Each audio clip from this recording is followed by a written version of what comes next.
Welcome to our channel.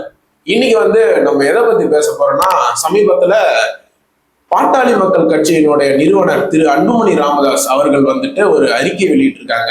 அறிக்கைன்றதை விட ஒரு தகவல் நியூஸ் சேனல்கள் கொடுத்திருக்காரு. என்னன்னு பாத்தீங்கன்னா, வர பிப்ரவரி 20ஆம் தேதி வள்ளுவர் கோட்டத்துல சாதிவாரி கணக்கெடுப்பு எடுக்கணும்ன்றதுக்காக தொடர் முழக்க போராட்டம் நடத்த போறதா சொல்லியிருக்காரு.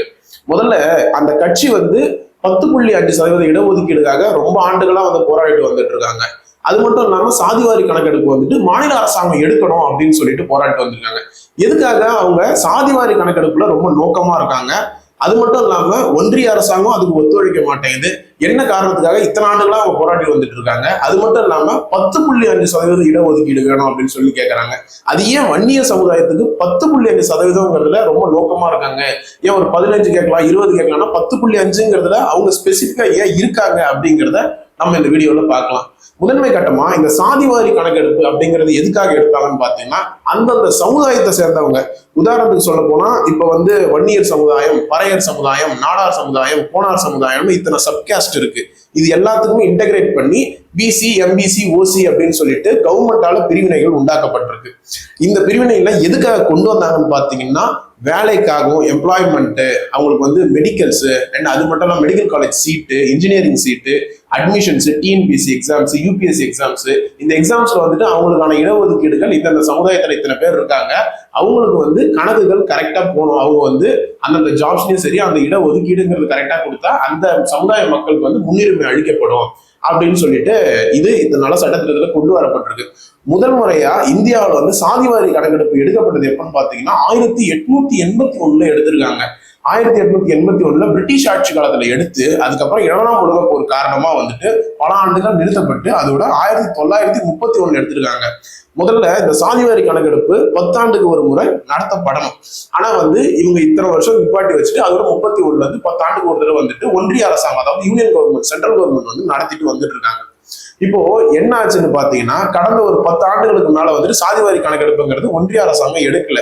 அது மட்டும் இல்லாம 2013 கர்நாடகால சாதிவாரி கணக்கெடுப்பு அந்த மாநில அரசாங்கம் நடந்துச்சு.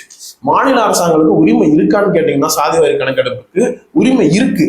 ஆனா அது உள் ஒதுக்கீடுன்னு சொல்லுவாங்க. முதல்ல இந்த ஒதுக்கீடுகளை பார்க்கறது உள் ஒதுக்கீடுனா என்ன, மொத்த ஒதுக்கீடுனா என்னங்கிறத பார்ப்போம். சென்ட்ரல் கவர்மெண்ட் ரூல்ஸ் பிரகாரம் 50% மட்டும்தான் அந்த மாநிலத்துக்காரங்களுக்கான ஒதுக்கீடு தரப்படணும். அதாவது தமிழ்நாடுன்னு எடுத்துக்கிட்டீங்கன்னா, தமிழ்நாட்டில் இருக்கவங்க 50% மட்டும்தான் ஆக்குபை பண்ணிருக்கணும். மீதி 50% ஓப்பன் கேட்டகரி, அதாவது ஜென்ரல்னு சொல்லுவாங்க. எந்த மாநிலத்தவரும், எந்த மொழி பேசக்கூடியவர், எந்த சமூகத்தை சேர்ந்தவர் வேணாலும் அந்த மீதி 50% ரிசர்வேஷனை யூஸ் பண்ணிக்கலாம். முதல்ல இந்த 50% கொடுத்தாங்க. அது எப்ப கொடுத்தாங்கன்னு பாத்தீங்கன்னா 1992 கொடுத்திருக்காங்க.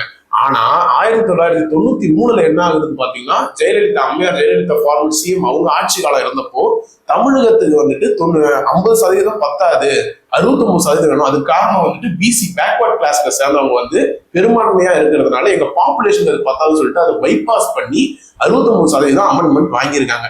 அந்த 69% பிரிவினைகள் எங்கெங்க வருதுன்னு பாத்தீங்கன்னா, பிசிக்கு 26.5%, பிசிஎம் அதாவது பேக்வர்ட் கிளாஸ் முஸ்லீமுக்கு 3.5%, எம்பிசி அண்ட் டிஎன்சி இதுலதான் வன்னியர்களும் சேர்ந்து இருக்காங்க. அந்த 20% வன்னியர்களும் இருக்காங்க. டிஎன்சி மீதி எல்லாருமே மிக்ஸ்டா தான் இருக்காங்க. எஸ்சிக்கு 15%, எஸ்சி அருந்ததியருக்கு 3%, எஸ்டிக்கு 1%, ஆக மொத்தம் 69%. இதுல அவங்க ரிக்வஸ்ட் பண்றது எதுக்குன்னு பாத்தீங்கன்னா, 10.5% வன்னியருக்கு வேணும், 7% வன்னியர் இல்லாத எம்பிசிக்கு வேணும். அடுத்தது டிஎன்சி கேட்டகரி, அதுல சப்கேஸ்ட் நிறைய இருக்கு, அவங்க சிறுபான்மையா வசிக்கிறவங்க.